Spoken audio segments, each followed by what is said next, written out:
Dah. Oke, baik. Assalamualaikum warahmatullahi wabarakatuh. Kami dari kelompok 7 akan mempresentasikan atau memaparkan mengenai mind map dari materi manajemen layanan pelanggan. Nah, yang pertama itu ada customer service. Nah, di sini itu ada definisi customer service, profesi customer service, dan juga pertumbuhan sektor jasa. Nah, definisi dari customer service sendiri adalah pelayanan atau layanan yang diberikan oleh perusahaan atau organisasi kepada pelanggan. Lalu selanjutnya ada profesi dari customer service, yaitu pekerjaan yang berfokus pada pelayanan pelanggan dan memberikan dukungan terhadap kebutuhan pelanggan. Lalu yang selanjutnya itu ada pertumbuhan dari sektor jasa, yaitu peningkatan permintaan terhadap pelayanan pelanggan karena peningkatan kesadaran konsumen akan kepuasan dan pengalaman pelanggan.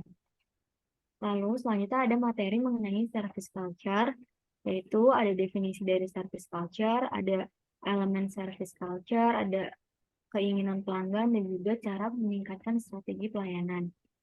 Lalu selanjutnya ada komunikasi verbal non-verbal, dan lalu selanjutnya ada materi mengenai karakteristik pendengar. Nah, dari eh, bab service culture yaitu kita membahas mengenai definisinya, yaitu mengenai budaya atau organisasi yang berfokus pada kepuasan pelanggan dengan mengutamakan kualitas layanan dan perhatian pada pelanggan.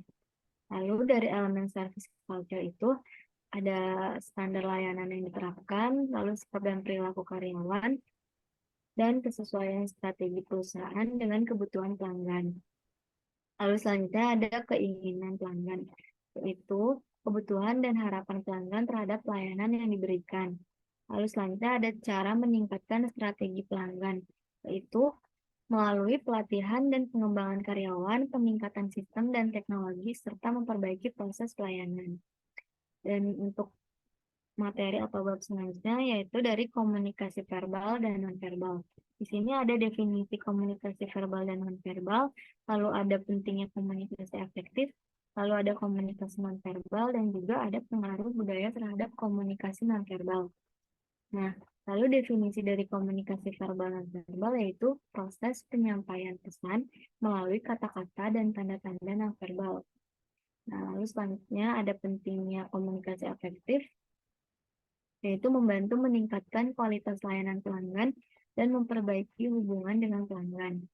Terus selanjutnya ada komunikasi nonverbal, yaitu penyampaian pesan melalui tanda-tanda tubuh atau ekspresi wajah dan juga dari intonasi suara. Dan pengaruh budaya terhadap komunikasi nonverbal yaitu tanda-tanda nonverbal dapat memiliki makna yang berbeda-beda di berbagai budaya. Lalu selanjutnya ada karakteristik pendengar. Yang pertama itu ada pentingnya mendengar dengan baik, lalu ada karakteristik pendengar yang baik, dan juga yang terakhir itu penyebab terlambatnya proses mendengar. Lalu pentingnya mendengar dengan baik itu yaitu membantu memahami kebutuhan dan keinginan pelanggan. Lalu selanjutnya ada karakteristik pendengar yang baik, yaitu memiliki keterampilan mendengar aktif, kemampuan untuk memahami, dan menghargai pendapat pelanggan. Lalu penyebab terhambatnya proses mendengar yaitu yang pertama itu ada kurangnya perhatian dan fokus, ada kurangnya empati, dan faktor lingkungan yang mengganggu.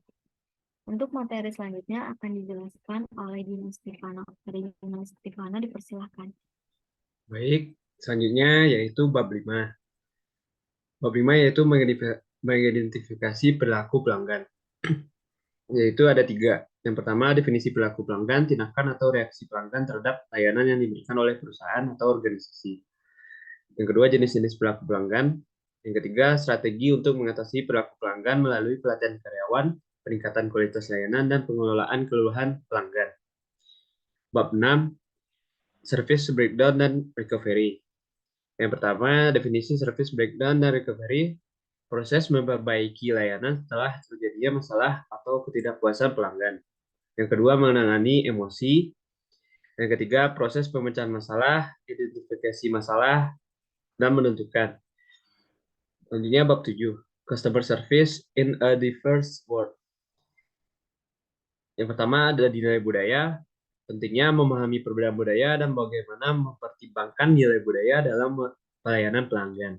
Yang kedua, quality service pada diverse group.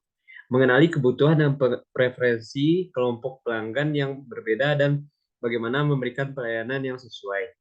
Yang ketiga, peningkatan peranan teknologi informasi dan komunikasi dalam layanan, yaitu memanfaatkan teknologi informasi dan komunikasi untuk memperbaiki pelayanan yang lebih baik dan efektif kepada pelanggan. Bab 8. Penggunaan teknologi informasi dan dalam customer service. Yang pertama, perkembangan teknologi dalam pelayanan pelanggan, yaitu teknologi seperti chatbot dan platform online memungkinkan pelayanan yang lebih cepat dan mudah. Yang kedua, keuntungan dan kerugian dalam menggunakan teknologi, yaitu teknologi dapat membantu dalam meningkatkan efisiensi dan kecepatan, tetapi juga memungkinkan terjadinya kesalahan dan ketidakakuratan. Bab 9. Peningkatan loyalitas pelanggan. Yang pertama, peranan kepercayaan. Pentingnya membangun kepercayaan antara pelanggan dan perusahaan melalui pelayanan yang konsisten dan berkualitas. Yang kedua, pentingnya manajemen hubungan pelanggan. Fokus pada mempertahankan pelanggan yang sudah ada dan meningkatkan interaksi dengan mereka untuk membangun hubungan jangka panjang. Yang ketiga, meningkatkan kepuasan pelanggan, yaitu melalui pelayanan yang baik dan konsisten, serta memahami kebutuhan dan preferensi pelanggan. Perusahaan dapat meningkatkan kepuasan pelanggan dan mempertahankan loyalitas mereka. Baik, saya kembalikan ke Ocha.